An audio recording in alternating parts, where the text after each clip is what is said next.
In our lives, sometimes we have to sacrifice and take risks, and sometimes these risks are not always justified and can only make things worse. But in my case, I think the risk was justified. At least I was able to stand up to my unfaithful wife.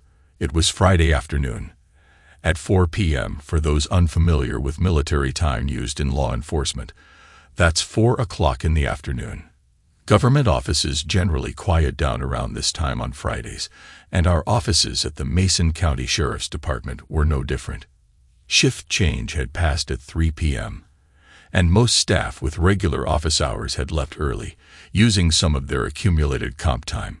My captain and chief deputy, Benito Ben Villanueva, had left at noon that day to take his family on a weekend getaway to the Twin Cities.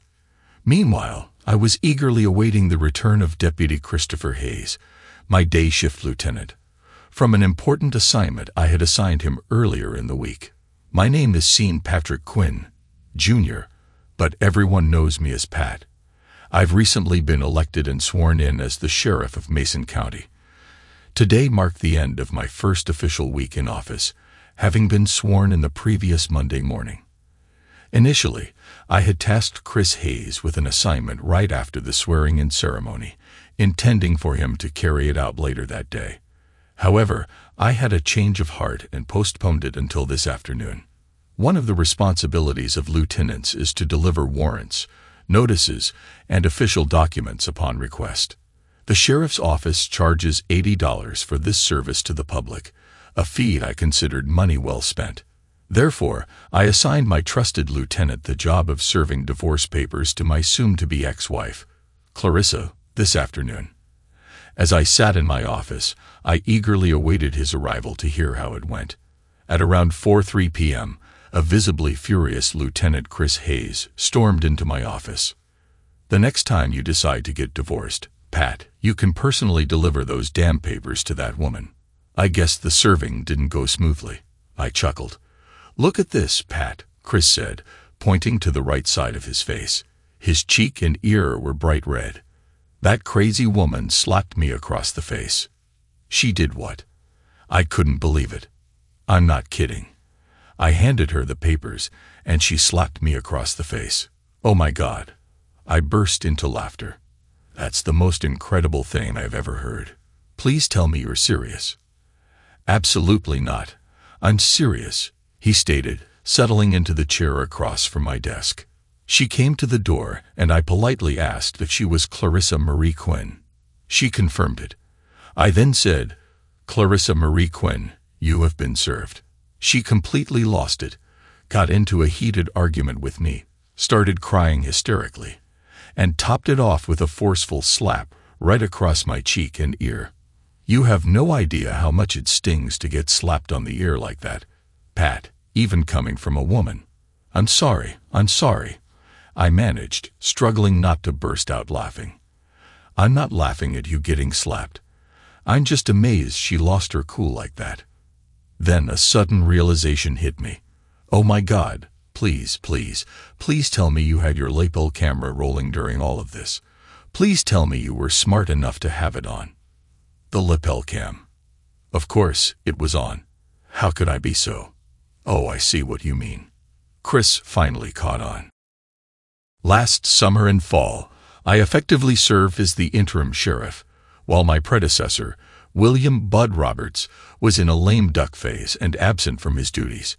During this time, I not only ran a campaign to succeed Bud as sheriff, but also managed the day-to-day operations of the entire department. One of the most impactful decisions I made was to use funds from seized and forfeited narcotics to equip every deputy in the department with Wolfcam body cameras. These cameras were affixed to the shoulder lapels of their uniforms and provided high-definition, 1080p resolution video along with crystal-clear audio capturing every encounter they faced. The video was transmitted via Bluetooth to the onboard video recorder, which also synchronized with the dash cameras in the deputies' cruisers to record video and audio simultaneously. Every department that adopted these cameras witnessed a significant decrease in citizen complaints, alleging harassment or excessive use of force. In fact, while complaints were still filed initially, they were often withdrawn once the individuals involved or their families viewed the recorded video footage of the incidents. The cameras, no larger than half the size of a palm, initially stirred mixed feelings among my deputies. On one hand, they felt somewhat like Big Brother monitoring them. Yet already the footage had confirmed 6 incidents reported by my deputies, incidents that had sparked citizen complaints. Remarkably, all 6 complaints were retracted after the involved parties and their lawyers, naturally, reviewed the recordings. I was ecstatic, eagerly anticipating the footage myself. I hoped it would furnish the evidence and momentum necessary to proceed with my plans to divorce my unfaithful wife on terms dictated by me. Chris retrieved the video from his patrol car and transferred it to my laptop. The recording began with Chris casually approaching the steps leading to the front porch of my farmhouse. He rang the doorbell twice until Clarissa finally emerged. Her expression, captured clearly on camera, revealed her shock at seeing the deputy at her doorstep. "Can I assist you?" she inquired. "Are you Clarissa Marie Quinn?" Chris asked. "Oh, come on. You know it's me. What's this about?" "Ma'am, I'm Deputy Lieutenant Chris Hayes," he stated, handing her the manila envelope. "Mrs. Quinn, you have been officially served." "What? Are you kidding me?" "No, ma'am, you've been served." "Oh my God, I can't believe this. I can't believe he would send one of his deputies to do this." "Good afternoon, ma'am," Chris said, turning and walking back to his cruiser. "Hey, damn it." Clarissa forcefully nudged Chris in the back. "I'm not done with you. Tell that guy he better be home for dinner. This isn't acceptable. He needs to get home so we can sort this out." "Mom, please calm down. I won't tolerate you touching me like that," Chris said, trying to remain composed. "Or what? What are you going to do about it? You're just a lowly deputy. You're nobody." "Ma'am, I'm warning you. Step back and calm down. Now you want to tell me what to do. I'm still the sheriff's wife."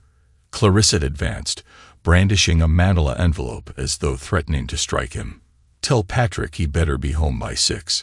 No visits to his mistress on the north side." "Ma'am, calm down right now."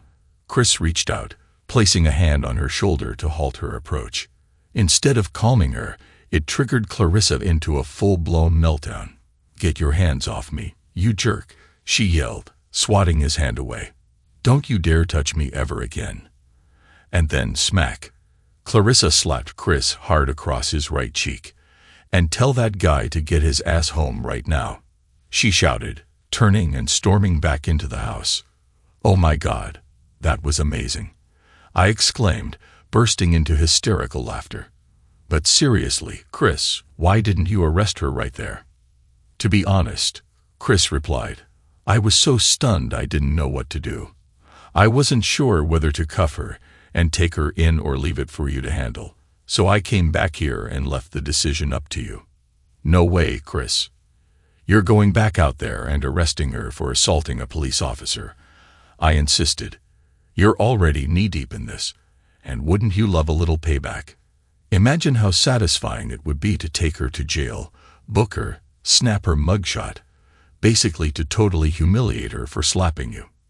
"Are you serious, Pat? You're dropping me into this mess?" "Dude, you're already in it. Plus, don't you want to even the score? It's your chance to show her who's boss." Chris paused and sighed. "I admit, your arguments have their merits, but I'm not going alone. If she keeps pushing me, I can just stun her. It wouldn't reflect well on my record as a law enforcement officer, especially considering she's the sheriff's wife. And Pat, you do realize that this is likely to make the news, right?" "Don't worry about it. I'll deal with the press. And she can't stay here. Our prison is overcrowded. She's being transported to Choctaw County tonight, which is a 2-hour van ride. It's not our problem. She made her bed, and in several ways. Now she has to lie in it." "So, are you sending someone with me?" Chris asked. "Who's the lieutenant on duty?" I asked. "Angel Ryerson." "Great. Have Angel and one of her assistants meet you there. Let's demonstrate our strength. But it won't upset your kids, Pat. No, this weekend, he and a youth group from St. Mattis will stay at a hotel with an indoor water park in the Twin Cities. They'll be at the Mall of America, probably spending most of their time at the pool or Snoopy Camp. I thought it was renamed something like Nickelodeon, Chris said, grabbing his hat. Yes, but everyone still calls it Camp Snoopy. Okay, Pat, it's time to arrest your wife. Good luck. Call me when you're done. Predictably, Clarissa's arrest was far from smooth, especially for her. She resisted so fiercely that she nearly faced an additional charge for obstructing arrest. Video footage captured Lieutenant Angel Ryerson, a petite powerhouse at just 5 feet 3 inches tall, physically restraining Clarissa on our doorstep, while Deputy Brad Lowe applied handcuffs and informed Clarissa of her rights. Throughout the ordeal, Clarissa hysterically cried and shouted at Brad, Angel, and Chris, threatening lawsuits for wrongful arrest and excessive force. The incident was recorded in vivid 1080 detail with clear audio, capturing every curse and sob. Adding to this, video evidence of her being served legal documents left no doubt in any judge's mind about the deputy's professional conduct throughout. By 6:30 p.m., Clarissa had been photographed, booked, fingerprinted, and processed into Mason County Jail. By 7:00 p.m., she was clad in red and white striped prison attire, complete with matching red Croc shoes. Tears streaming, she was escorted to a van bound for Choctaw County Jail, nearly 2 hours south of Cherokee Flats. The Choctaw County Jail has a capacity for 240 prisoners, whereas our own jail could only accommodate a maximum of 40, and when full, our jail was severely overcrowded. This was a situation I was determined to address as sheriff, making it one of my top priorities, since there was no magistrate judge working over the weekend, except in cases requiring emergency warrants. Clarissa now had nearly 72 hours to contemplate her actions. A brief call to Sheriff Garrett Myers in Choctaw County ensured that Clarissa would have a cell to herself, away from other inmates who might pose a threat. Sheriff Myers also assured me that his correctional officers would closely monitor Clarissa and maintain strict confidentiality. She would be processed into their jail under an alias to ensure her presence and identity remained undisclosed. Chris Hayes sent me a picture message on my smartphone containing Clarissa's booking photo. It was a profoundly disheartening image. Physically, she remained quite attractive, yet the photograph did not capture a youthful, confident woman. Instead, it portrayed someone who had reached rock bottom, grappling with the consequences of her actions over the past couple of years. Her eyes reflected deep-seated fear and universal anxieties, while her expression conveyed a sense of hopelessness and despair. In some ways, her face resembled the mugshots of countless women and men who have passed through jails across our nation throughout history. Clarissa had never borne the countenance of a criminal before, yet this photo instantly stamped her with the image of a common offender. Ironically, despite its bleakness, the photo seemed to align with the image I had formed in my mind of Clarissa since her affair with Bud Roberts began. It's intriguing how a single photograph can serve as a stark reminder of how fragile the boundary is between society's elite and its outcasts. I had planned to spend most of the weekend with my new fiancée, Shannon Sullivan, and her wonderful daughter, Bridget. However, due to the incident involving Clarissa's arrest, I had to stop by the acreage to feed the horses and take care of a few other things. It wasn't until shortly after 7:30 that I finally made it to Shannon's place. Around the same time, Chris Hayes texted me Clarissa's booking photo. Entering Shannon's small yet cozy home, I was welcomed by the comforting aroma of a home-cooked meal that instantly brought back memories of meals prepared by my dear grandmother. Shannon and Bridget had arrived home just before me. Shannon had finished her nursing shift in the ICU at Holy Family Medical Center at 7, and then picked Bridget up from a friend's house, where she had been after school on the days Shannon worked. "Patrick," Bridget called out as she dashed towards me from the kitchen. "Hey, Bridget," I greeted her, lifting her up in a warm embrace. "How are my two favorite girls in the world?" "We're great. I've been waiting all day to see you, Patrick. Want to see my bug collection? I'd love to, sweetheart. But why are you collecting bugs in the middle of winter? Mom and I caught them last fall, silly. Her teacher kept all the kids' bugs on display and finally sent them home today, Shannon explained, leaning in for a kiss. Her voice softened to a sultry tone as she smiled and said, "How are you, handsome?" "Much better now," I replied after the enticing kiss. "Rough day at work?" Shannon asked, her expression turning concerned. "I'll fill you in after dinner." "All right," she nodded. For the next 20 minutes, Bridget animatedly shared stories about her bug collection and her day at school. Until Shannon set down a generous plate of meatballs and mashed potatoes on the table, I marveled at how quickly she could whip up such a comforting meal. It turned out Shannon liked to prepare 5 or 6 full meals over the weekend and freeze them, making weeknights easier with just a quick oven warm-up. If only I could run the sheriff's office as smoothly as Shannon ran our household. It only confirmed that I had indeed chosen a winner.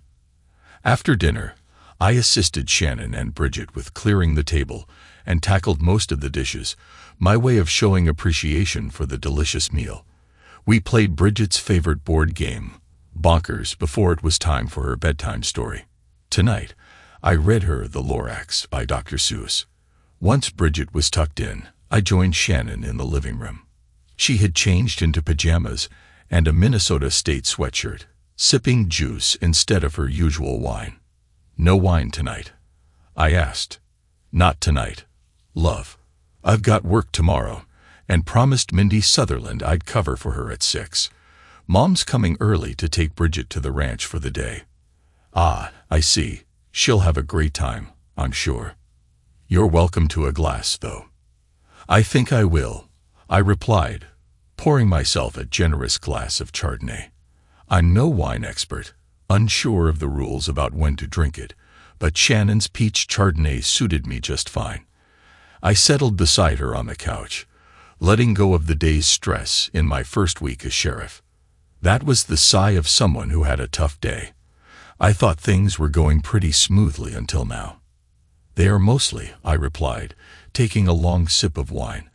"But this afternoon changed things a bit." "How so?" I gazed into Shannon's eyes and said, "I had Chris Hayes deliver the divorce papers to Clarissa this afternoon." Shannon tensed up, visibly anxious. "Oh my God, it finally happened. You're really getting divorced." She gripped my left hand, trembling. "This is real. We're really going to be together." Tears welled in her eyes, one streaking down her cheek. "Yes, we are, babe," I assured her, squeezing her hand. How did she react? I sighed deeply and closed my eyes. It was a complete disaster. "What happened?" "You won't believe it if I tell you. Seen Patrick Quinn. Don't leave me hanging like this." "That's not fair," she scolded. Okay. You're right. Chris Hayes, my day shift lieutenant, served her the papers this afternoon. Clarissa flipped out on him, called him names, cursed him out the whole 9 yards. And then I paused for effect. She slapped him across the face. Shannon gasped in disbelief. "Oh my God, you've got to be kidding me." What happened next? I had Chris and 2 other deputies, Lieutenant Angel Ryerson and another deputy named Brad Lowe, arrest Clarissa for assaulting a law enforcement officer. Another gasp of surprise. "Oh my goodness, are you serious? What on earth were you thinking?" "What do you mean, what was I thinking?" I replied, somewhat surprised. "Clarissa attacked one of my deputies. She's no different from anyone else. It was a completely unprovoked assault. I understand, but legally she's still your wife. I know she's done some terrible things to you, but should we really have her arrested? This isn't about revenge for what she, Bud, and Marion Lawson did. This is a consequence of her losing control and attacking one of my deputies in anger towards me. Regardless of our feelings about each other, there's no excuse for her to assault one of my deputies. I also need to make it clear to Chris and my team that I won't tolerate any kind of abuse toward them." I know, Shannon replied, calming down. "It's just all so shocking. I'm struggling to process everything that's happening. I know, honey, I know, I reassured her, squeezing her hand tightly. So how do you think this will affect everything? Well, I mused. The only thing I can think of is maybe this will make Clarissa more open to the idea of divorce. Perhaps this incident can help convince her to consider an amicable separation. Once again, Shannon's face registered shock. Oh my goodness, Patrick. I don't want to come off as unsupportive. Did you have her arrested just to leverage your divorce? No, I responded firmly, shaking my head. Absolutely not. Please dismiss that thought right away. I would never stoop to that level. Doing so would lower me to Clarissa and Bud Roberts' standards. Let me be clear. Clarissa broke the law by assaulting one of my deputies. That's why she's spending the weekend in jail. I'll do everything within the bounds of the law to assist her, but I won't deny that I intend to use this to ensure the best start for us legally.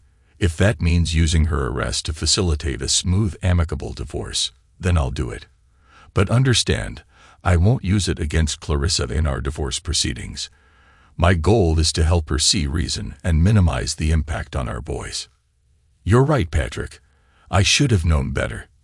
I know you're not that kind of person. I'm really sorry I brought it up. Shannon leaned over and kissed me to apologize. Don't worry about it, I replied. I rely on you to keep me grounded. Bud Roberts clearly let this job get to his head, but I trust you to be my anchor, babe. Well, Shannon said with a playful grin, placing my wine glass on the table. I may not know much about dropping anchors, but I'd appreciate it if you took me to bed and, let's say, dock your ship in my little port. I burst out laughing. What did you just say, love? Come on, Patrick. I'm trying to be attractive and add a little hint. Hey, I enjoy a bit of dirty talk as much as anyone else, but you'll have to step up your game if you want to impress me. Shannon confidently stood up and began to take off her Minnesota State Mankato sweatshirt. So, Sheriff, she whispered after another thrilling kiss, are you going to make love to me or what? Oh, of course, I readily replied when she led me to her bedroom. The next 2 hours were incredible. The next morning, Shannon left for work shortly after 5:15 a.m., but not before we had another quick and intense session. I couldn't get rid of the incredible thoughts about her when she ran out of the house without even taking a shower and carried the smell of Sheriff Pat Quinn with her all day long. It wouldn't matter to any normal person. Usually a little deodorant and a change of clothes are enough for us. Shannon, a natural beauty who rarely used makeup, didn't need it anyway. After Suzanne, Shannon's mother, came to look after Bridget, I slipped out of the house. I headed back to the farm to do some chores around the house and figure out how to spend the rest of the day. My divorce lawyer was Danielle Nichols, known in the city for her harsh reputation. If I hadn't hired her first, Clarissa would probably have approached her herself. This became apparent when Clarissa called Danielle shortly after I hired her, wanting to be ready in case she couldn't talk me out of a divorce. All this happened last fall, before I officially handed Clarissa the documents. I found Danielle in her office at Brown, Graham, Norris, Slater, and Nichols, even though the firm was closed for the weekend. Given recent events, I thought it wise to warn her. As expected, Danielle was furious about Clarissa's actions, especially because of her quarrel with one of my deputies. Looking into the eyes of Danielle Nichols, Esquire, was like looking into the eyes of Satan himself. I was glad she was on my side. Danielle had a striking beauty. Her charm was both attractive and dangerous, like a black widow spider that can devour you after mating. No matter what, I couldn't deny a certain attraction that would be dangerous if I were still single. About 15 minutes into our meeting, my cell phone rang unexpectedly. It was from a number I shouldn't have had saved, but it was programmed into my phone nonetheless. The caller ID displayed Caroline Bennett. Hello, Caroline, I greeted as I answered the call. Patrick, thank goodness I got through to you. Can you please tell me what's going on with Clarissa? She called me this morning, saying she's in prison in Cherokee Flats, and that you're the reason she's there." "Excuse me," I said to Danielle, covering the phone with both hands. "I need to take this call. It'll just be a few minutes. I apologize." "No worries," Danielle replied. "Feel free to stay here. I'm going to check if there's any coffee in the break room." Once Danielle had left the room, I continued the conversation. "Well, Caroline, the truth is, Clarissa is indeed in prison down in Cherokee Flats. There wasn't space for additional inmates here in Red River Falls, so she was transferred to another facility. My goodness, Patrick, what could she have possibly done to deserve you sending her to jail?" "Caroline, I want to be completely clear, even risking our close friendship. I didn't have Clarissa arrested out of any ill will. I followed standard procedure by filing for divorce and involving the sheriff's department. I paid the required fees like anyone else would. I did it to prevent what I feared would be a volatile confrontation with Clarissa. Instead, she instigated an altercation with one of my deputies where she became aggressive, belligerent, and slapped him. No, Patrick, you're mistaken. Clarissa can be hot-headed, yes, maybe often, but she would never intentionally strike a police officer. I find it hard to believe. Your deputy must be mistaken or exaggerating. I hate to say this, Caroline," I sighed, "but the whole incident was recorded on video. Cameras and photos don't always show the full story, Patrick." "True, but in this case, it's pretty clear-cut. All my deputies wear body cameras that capture everything in high definition. It's as good as having a TV crew there. You'll see when you watch the video, Caroline." I could hear Caroline sniffling, trying to hold back her tears. "Patrick, please, if our special friendship means anything to you, promise me you'll do whatever you can to help her. Please, for her sake and for the sake of my grandsons." "Caroline," I responded, "you have my word that I'll do everything possible to assist her. I promise you that. I'll be meeting with her shortly, and I guarantee she'll be out on bail no later than Monday morning. I'm confident this weekend will be the last time she spends in a prison cell." "Thank you, Patrick. That means a lot to me." "You're welcome, Caroline." "Oh, and Patrick." "Yes, Caroline." She hesitated.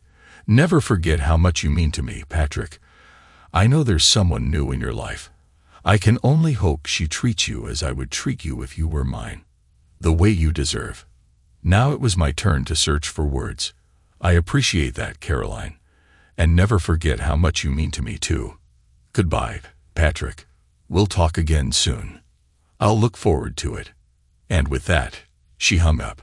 After I finished talking to Caroline, it took me a while to come to my senses. Even from hundreds of miles away, her voice could instantly evoke memories of the most powerful and exciting experiences in my life.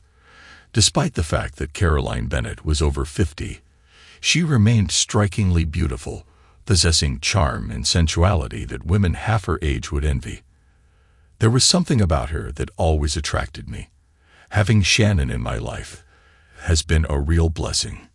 To be honest, few other women would be able to keep me from spending time with Caroline as she wanted to. Caroline caught me off guard one day when I was trying to prevent a heavy hay feeder from falling on her. She gave me the satisfaction of being a few yards away from my wife and children, who could come in at any moment.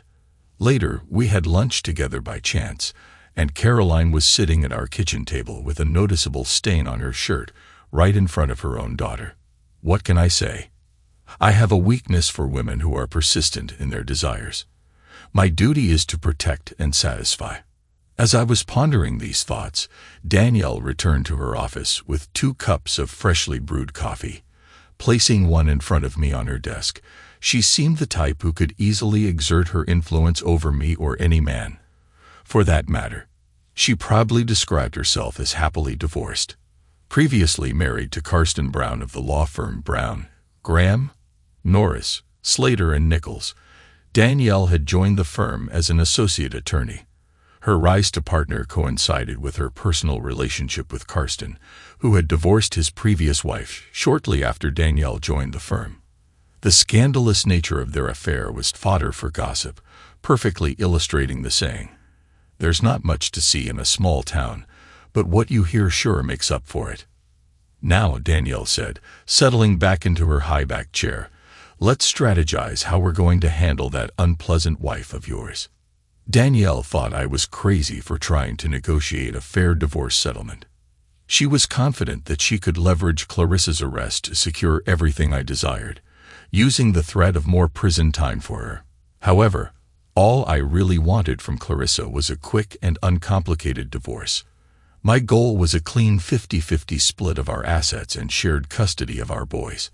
I preferred the boys to reside primarily with me on the farm, while Clarissa could have generous visitation rights after school every other weekend and for a significant portion of the summer. In contrast, I believe Danielle just wanted to see Clarissa suffer like a worm on a hook. Personally, I simply wanted to part ways while preserving Clarissa's dignity, especially in the eyes of our sons. I hoped this approach would be enough to discourage any further conflict from her. I left Danielle's office just after 9 a.m. I needed to pay a little visit to another lawyer. I drove to the west side of the city to a posh little neighborhood called Elk Run Heights. It was one of the newest apartment complexes in Red River Falls, and it had many mansions of the most influential people of Red River Falls. The Fox Run Golf and Country Club was incorporated into the complex, and almost every home had a golf course in front of the entrance. Most locals could either swim in their pools or sunbathe in one of the sand traps and completely get rid of the need to go to the beach, at least in the summer. 59 to 45. Elk Run Drive was the residence of one Marion Lawson, also known as the Mason County prosecutor. Needless to say, Marion wasn't expecting me today.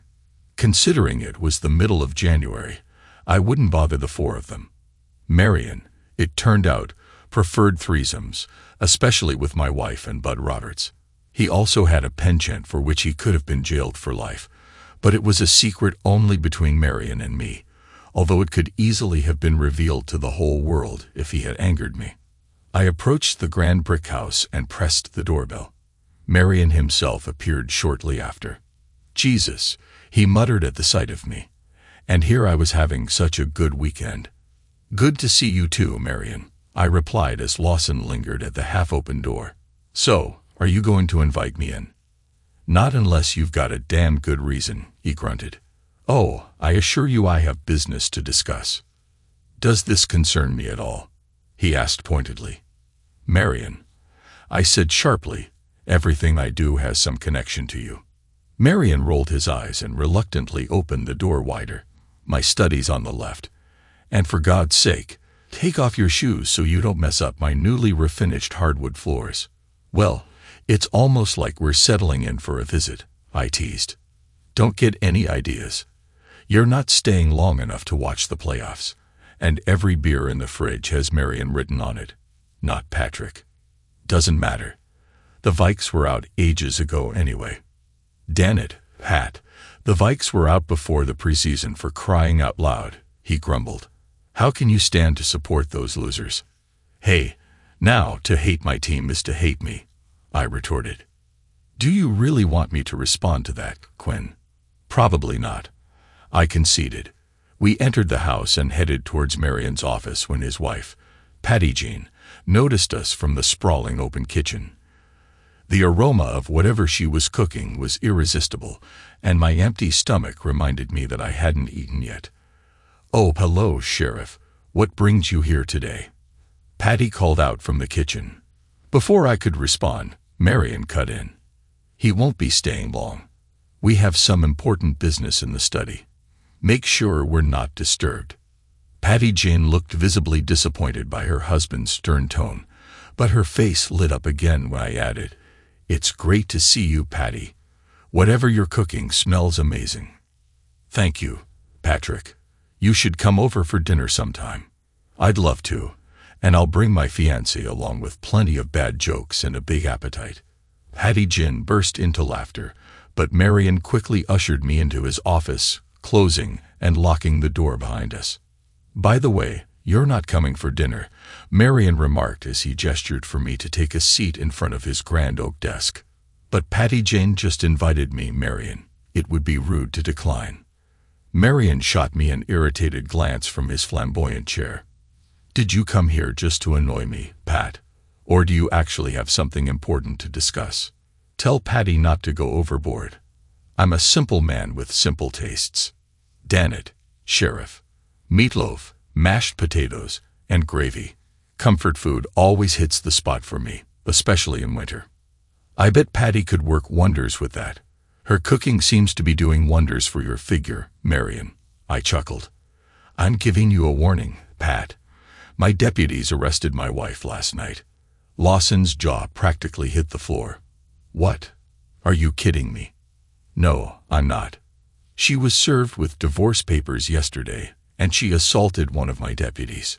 Lawson stared at me wide-eyed. You know what? Phil Robertson said it best. You're a special kind of stupid, Pat. I mean, my God, who did the people of this county elect as sheriff? They elected someone who believes that neither they nor their families are above the law. Rubbish. What happened? Did she accidentally bump into him? Nope. She got angry, took it out on my deputy, and slapped him across the face.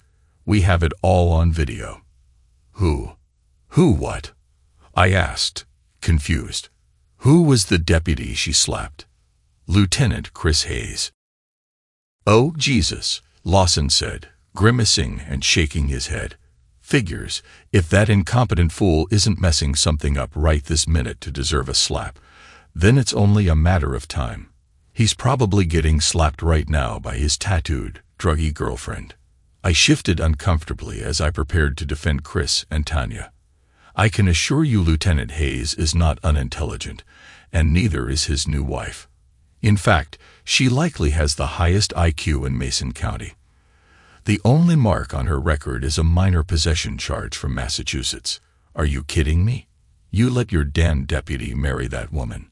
I know for a fact she sells a ton of weed out of her store up north. Fixing computers and selling old records doesn't pay the bills for that place. Actually, it does, Marion, I interjected. Tanya still repairs, upgrades, and sells computers and records. But she's also taken on contracts around town, at my suggestion, working as a network administrator and analyst for several businesses. Every one of her clients sings her praises. She pretty much outshines every other it guy in Red River Falls. I swear to God, Pat, if I find out you're covering up any illegal activity for her, You'll what? I cut in. Remember, I know what incriminating stuff you have on your home computer, Marion. I scolded, referencing the child pornography he still had. Marion stopped abruptly. After a tense pause, he said, You didn't come here to discuss Hayes and his mistress. What do you want, Pat? As I said, my wife is in jail for attacking Hayes. I need you to hold off on pressing charges until I give the word. That's my decision, Pat. I make that call, not you. No, you don't. Remember your unsavory personal interests. Damn it, Pat. Lawson sighed. I'm the county attorney. Sooner or later, you'll have to let go and let me do my damn job. I get that, but not yet. Just hold off on the charges until I say so. If anyone asks, which they shouldn't, just say there's an ongoing investigation, and you'll make a statement when it's finished. How on earth do you plan to prevent people from discovering her whereabouts? She was booked into Choctaw County Jail using an alias. Garrett Myers is a friend who's keeping an eye on her. Myers, the Choctaw County Sheriff. Wasn't he the old guy who ran over a dead body a few months back? Yeah, that's him, I replied awkwardly. But to be fair, it was a wreck during a terrible snowstorm in the far west of his county, and the body was nearly hidden by snowdrifts. The state patrol should have marked the location. I'm sure that was a great comfort to the family. And I bet the undertaker appreciated it too. How far did he drag the body under his Tahoe before realizing what was going on? About 20 to 25 feet. Look, let's stay focused here. Are you going to cooperate with me on this or not? Fine, Lawson sighed, dismissing me with a wave. I won't file any charges for now. I'll pretend I don't know anything until late Monday afternoon, or until you decide whether you want to press charges. Are you doing all of this to gain leverage in the divorce with Clarissa? Not entirely. Well, maybe a bit, but mainly to get her to agree to the divorce itself. The terms I'm proposing, though it's none of your business, are quite fair. I'm not out to screw her over. She's still the mother of my kids. Pat, Lawson said, pausing briefly. I'm Reva. Can I ask you something personal? Gee, Marion, are we having a heart-to-heart? I replied dryly. Hardly, he chuckled. Too bad. Go ahead, I said. What's going to happen with Clarissa when all of this is over? My eyes narrowed and my stomach tightened. What do you mean? Well, he began, Clarissa will obviously be single again, and I was wondering if you would have an issue with. Don't even think about it, I interrupted sharply. What's the problem, Pat? It's clear you won't be with her, and my marriage is practically over. I would take care of your boys. I stood up abruptly, slammed both hands on Lawson's desk, stared him in the eyes, and growled. My boys already have a father, and my soon-to-be ex-wife is off-limits to you, Marion. Do you understand? Do you? Lawson sighed heavily, raised his hands in resignation, and said, All right. Have it your way. But if I help you with this, Pat, we'll be even. I want these damn pictures deleted from my server and the hidden photos deleted from the internet. Is it a deal? Let me get something straight, Marion. You and Bud Roberts were intimately involved with my wife. You had the nerve to tell me about it and try to shame me for it. Well, guess what? We are far from being equal. We're not even getting close. It will be a very long time, if ever, before we get even. I got up, went to the door of Marion's office and unlocked it. As I turned the handle to leave, I looked back at Marion one last time and firmly stated, and those damned photos will stay where they are. I spent the night alone at the farm instead of with Shannon, even though I really wanted to be with her. Who wouldn't want to spend the night with such an incredible woman and her amazing body? However, I chose to be by myself and work on finalizing more details for my upcoming divorce. The next morning I skipped Sunday Mass, and by 9 o'clock I was in my department-issued 2010 Ford Expedition. I took U.S. Highway 120 south towards Cherokee Flats. The drive took about 2 hours, and the route was fairly sparsely populated. The speed limit was 65 miles per hour, so I made good time. Cherokee Flats housed the Choctaw County Jail at its north end. This newer facility included the jail, the sheriff's offices, and even an auxiliary courtroom for the county courthouse. The jail itself was quite imposing, much larger than the one in Mason County, which still sat atop the Mason County Courthouse. It featured a sizable exercise yard, enclosed within 3 layers of chain-link fence, topped with 3 rows of razor-sharp concertina wire. Only the foolhardy would attempt to climb over it, let alone do so 3 times. The Choctaw County Jail differed from the Mason County Jail in another significant aspect: the visitation room. In both jails, visitors were only allowed for lower-risk inmates. However, while visitors at Mason County Jail could see inmates face-to-face, those at Choctaw County Jail had to use a video system that only displayed inmates on a closed-circuit television screen. The visitors' room was located completely opposite the jail, ensuring that visitors and inmates were never closer than 300 feet to each other. However, if you're a sitting sheriff whose wife happens to be incarcerated, and you happen to be friends with the sheriff whose jail you're visiting, exceptions can be made. Hey, Pat. Sheriff Garrett Myers greeted me in his office. He has been the sheriff of Choctaw County for nearly 20 years. Garrett is in his early 60s, with a full head of perfectly coiffed silver hair, and is still in remarkable shape for his age. How's the first week on the job going? It's going pretty well, Garrett. At least it was until Friday. I'm sure. I want you to know that we've been keeping a close eye on her the entire time she's been here. Nobody knows she's in here either. Nobody came looking for her or has been asking about her. She only made one phone call so far, and I believe that was to her mother. Yeah, I heard from her mother, she knows. If you'll follow me, Pat, we'll head this way. Although normal visitation is done by video only, we have to allow attorneys the opportunity to meet privately with their clients. So we have a secure room down this hall where you can meet your wife. Thanks, Garrett. I really appreciate this. Happy to help, Pat. And by all means, stay as long as you need to. Thanks again, Sheriff.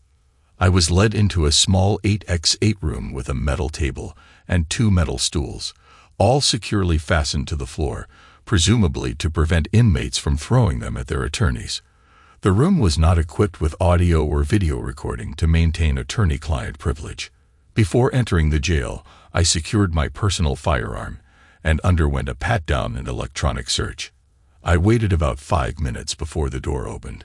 I stood up as Clarissa was brought in, fully shackled with handcuffs, ankle cuffs, and a chain that wrapped around her waist, securing her hands close to her body and linking to the ankle cuffs. The purpose of the restraints was to make it difficult for inmates to attack correctional officers and to make escape nearly impossible. The tall, athletic African-American female correctional officer escorted Clarissa to the stool on the opposite side of the table from where I was seated. Once she sat down, her ankle cuffs were secured to a hook on the floor, and her handcuffs were attached to a hook on her side of the table, further restricting her movements. Clarissa looked terrible, and that was an understatement. Her eyes were puffy and bloodshot, evidence of non-stop crying since she arrived. Her hair was tangled and matted, and she clearly needed a shower. She avoided looking at me, doing everything she could to hold back more tears. "How are you, Clarissa?" It was a foolish question, but it was the only one I could think of. "How do you think?" she whispered. "I understand how you feel." "No, you don't," she said, unable to hold back the tears any longer. "How could you possibly understand?" she sobbed. "How could you do this to me, Patrick?" I leaned in and said, "I didn't do this to you, Clarissa. You are here because you assaulted one of my deputies." "I'm sorry," she cried, wailing and sobbing. "I only got upset because I thought he was there to tell me something bad happened to you." "That's not true, Clarissa. And you know it. You know exactly what the procedures are in the event of an officer down. You've been through it before, remember. You knew very well that Chris Hayes wasn't there for that." "I swear to God, Patrick, that's what I thought. I don't care what your deputy told you," she sobbed, still unable to look directly at me. "No, Clarissa, you didn't. I have the whole thing on video. How could you possibly see anything?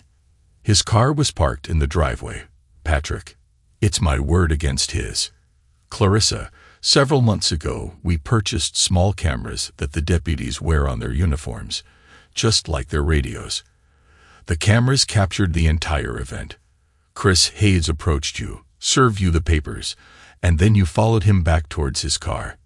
You deliberately pursued him, being belligerent and provoking him the whole time. He put his arm out to stop you from approaching him. And then you used your left hand to slap Chris on the right side of his face. I have the whole thing on my phone. See, I took out my smartphone, which Garrett had permitted me to bring. I pulled up the video clip and began to play it.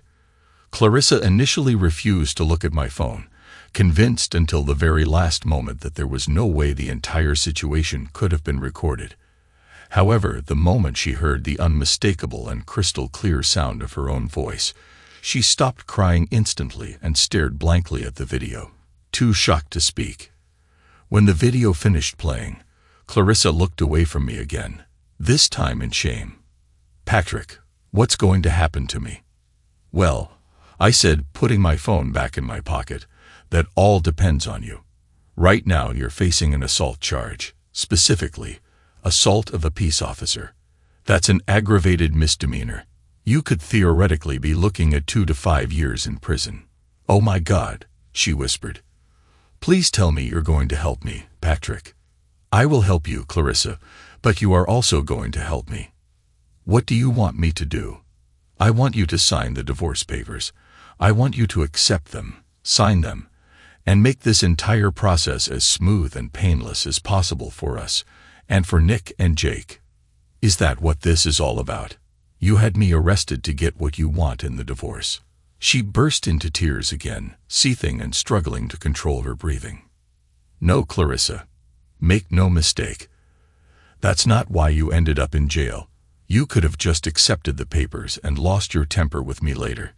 Instead, you chose to go off the deep end and landed yourself in prison. It was assaulting my deputy that got you here, not me. If you understand anything, make sure it's that. How is helping you divorce me going to help me? I'm going to help get the charges reduced so you only get sentenced to time served. Or if I'm really lucky, I might be able to persuade Deputy Hayes to drop the matter altogether. But I'll only intervene if you agree to make our divorce as smooth as possible. Do you agree to this, Clarissa?" She looked up at the ceiling in desperation. "What choice do I have? It's simple.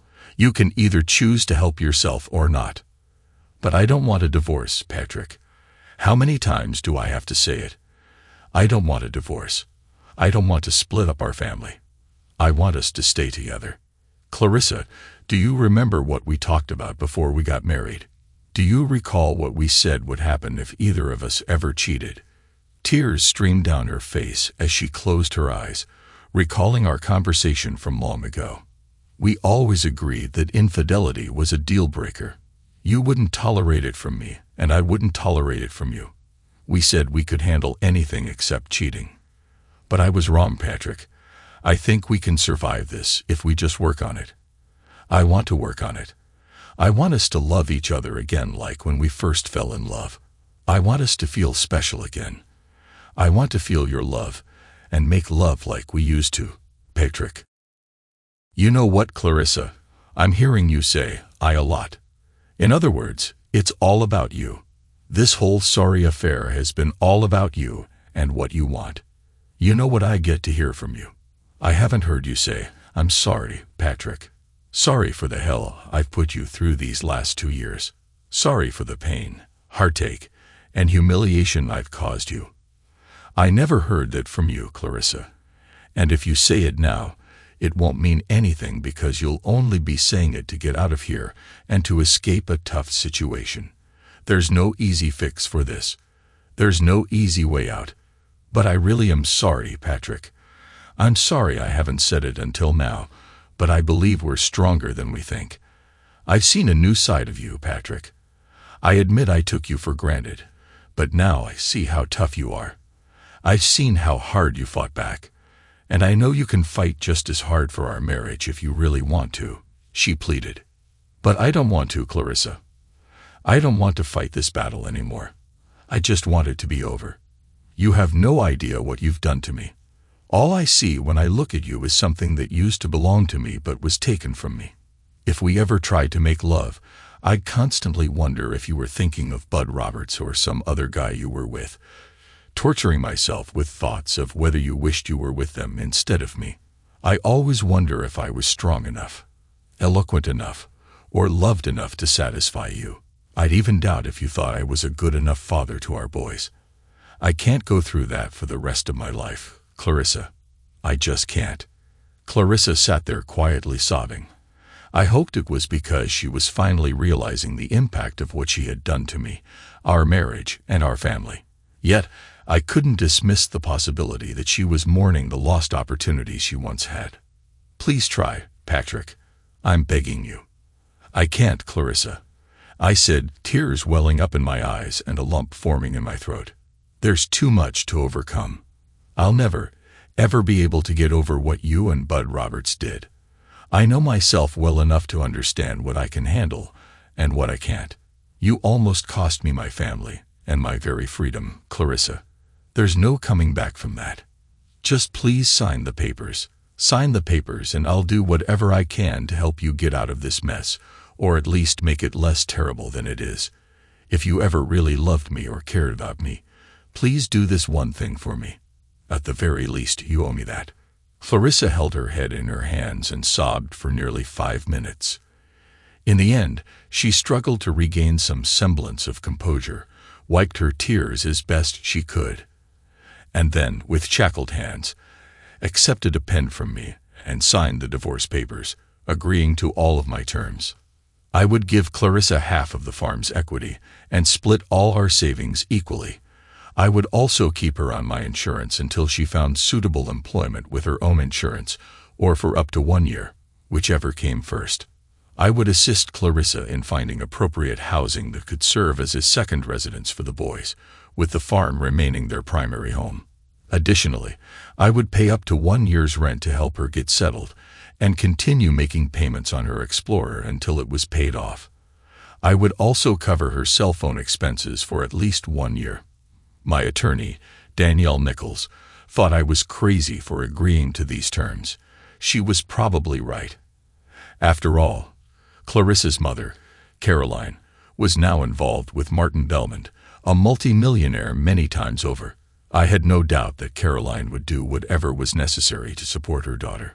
I did all this to ensure I treated Clarissa fairly and to prevent any accusations of trying to cheat her. Using her time in prison as leverage might make some think I was being a jerk. But if things had gone differently and Clarissa and Bud Roberts had succeeded, it would have been much worse for me in ways I can't even fathom.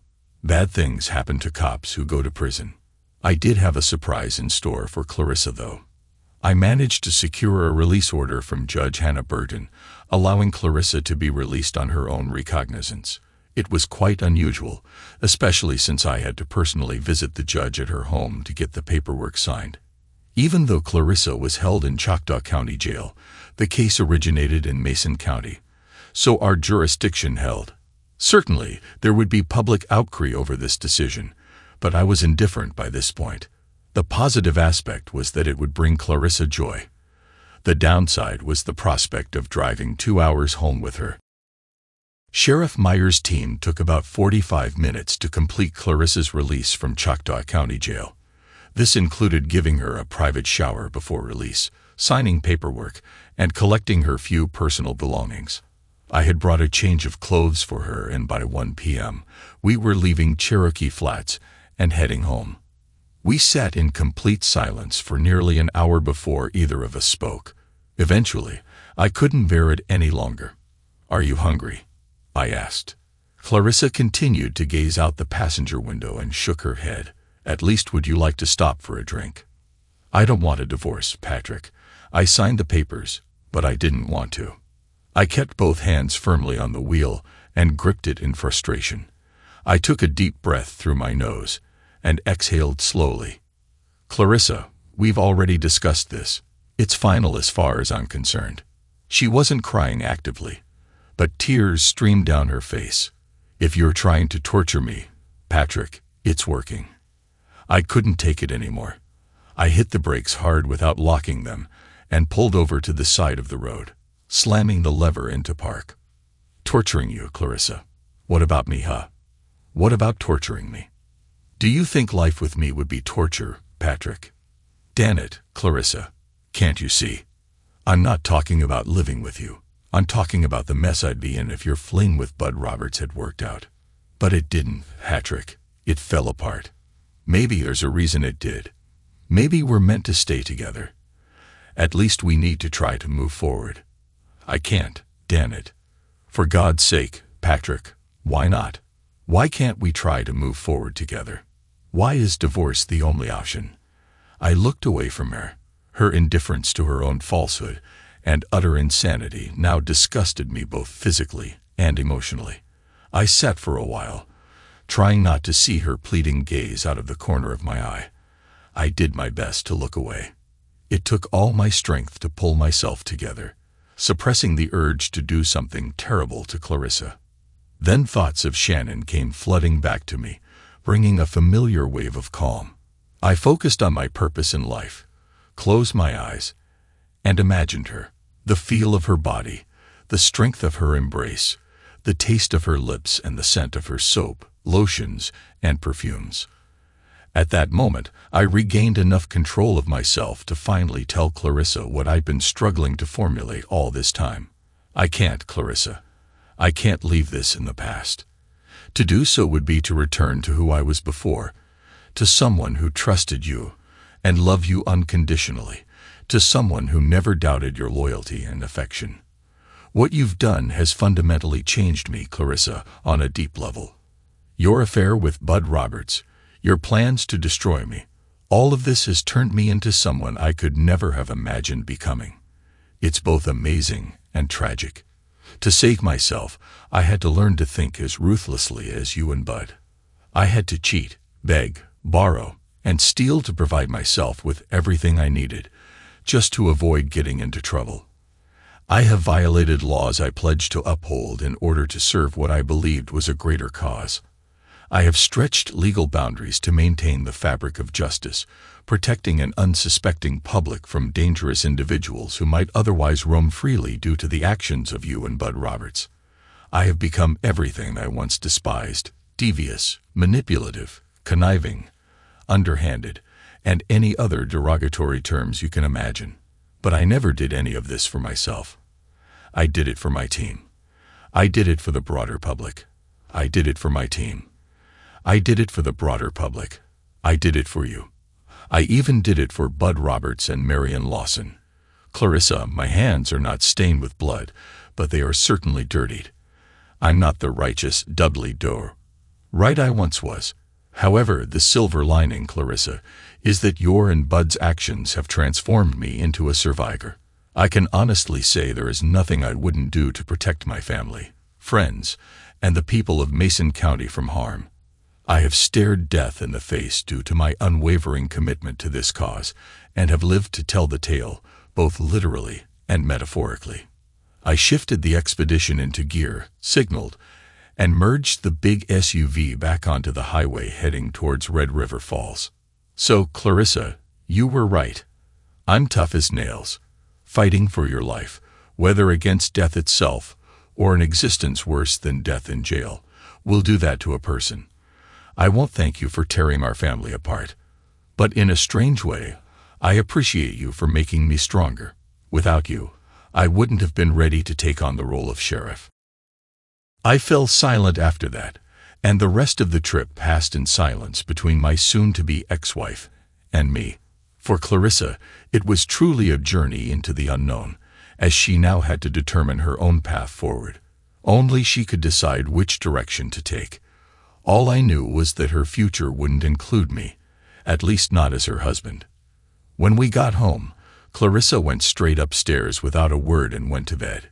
She must have been exhausted after spending the weekend in jail. Meanwhile, the boys returned from their youth group trip to the Twin Cities, bursting with excitement to share their adventures.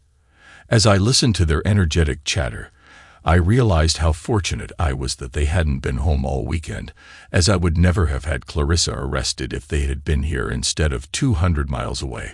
It was a stroke of luck for me, but unfortunate for Clarissa. Clarissa eventually came downstairs around dinner time, greeting the boys with affectionate hugs and kisses on their heads. She then prepared a simple supper for us all, consisting of grilled ham and cheese sandwiches. To my surprise, after dinner, Clarissa asked us to stay at the table. Unsure of what was to come, I watched as she explained to the boys that she and I were going to separate. She gently shared that, despite our love for Nick and Jake, we were facing serious challenges in our relationship, and she would be moving out for a while.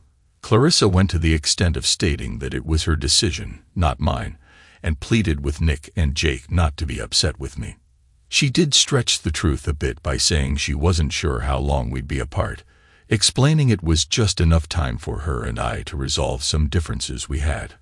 I believe her intention in leaving the timeline open-ended was to give the boys time to adjust to us not being together, which I appreciated. She reassured them that their home wouldn't change, and they would stay on the farm they loved with their horses, cattle, dogs, and cats. Clarissa assured the boys they would still see both of us regularly, even though they wouldn't be with both of us at the same time. She even asked them to support me as much as possible and to help find her a suitable place in Red River Falls so they could visit her after school and return home to the farm each night. To their credit, the boys handled the news surprisingly well despite their sadness. There were tears, but they didn't completely break down or throw a tantrum. It seemed they might have already suspected that things would turn out this way. Nick had hinted at it over a year and a half ago, when I was at the law enforcement conference in Minneapolis. Sometimes, as adults, we underestimate our children's intuition and understanding of the world around them. Shortly after, Clarissa managed to secure a lovely apartment in a newly built townhouse complex within a gated community. The complex included its own playground and pool, which the boys would likely enjoy over the summer. And it was conveniently close to their middle school, just 6 blocks away. Chris Hayes didn't need much convincing to drop the charges against Clarissa for assaulting a peace officer. I think he understood how challenging this situation was for all of us and recognized that Clarissa's actions stemmed more from desperate self-preservation than malice toward him or any other deputy. Marion Lawson cooperated as I had insisted he would, and Judge Hannah Bergen played her part in making the case quietly disappear. If ever questioned, people might vaguely remember that something had occurred, but there would be no paperwork or report specifying what happened. Naturally, I didn't disclose any of this to Clarissa. I simply ensured the divorce proceeded as it should. When I shared all of this with Shannon, she offered me tremendous support, understanding the weight of my impending divorce. It wasn't that I desired to remain married to Clarissa, but rather, I was grappling with the sorrow and regret of a failed marriage. What felt even more surreal was that I could now look forward to building a new life with Shannon and Bridget, emerging from the ashes of my past with Clarissa. Deep down, I believe my sons would warmly embrace Shannon and Bridget as their stepmother and stepsister. I anticipated there would be challenges along the way, but my intuition reassured me that our future held more joyous days than turbulent ones. Eventually, I even began to hope that someday the right man would enter Clarissa's life and bring her the happiness I couldn't provide. A significant surprise came when my future father-in-law revealed that his wedding gift to Shannon and me would be paying off the mortgage on our property. This meant we could focus on things other than working to pay the bank. It was beyond anything I had imagined or felt deserving of. His offer left me so stunned that I initially declined. However, Jack Sullivan reminded me that I didn't want to be on his bad side and emphasized his unwavering support for his daughter and granddaughter. He then burst into laughter, pulled me into a huge hug, and said, "Welcome to the family." With that, a major chapter in my life closes. The next chapter is now open for writing with all key characters in place. There's no need to dwell on the past. Our focus is on a bright future ahead. From today onward, the only history that matters is the one we create for ourselves. Thanks to everyone who took the time to listen to today's stories. If you enjoyed it, please consider liking and subscribing if you haven't already. Feel free to share your thoughts on the events in the comments below. Take care,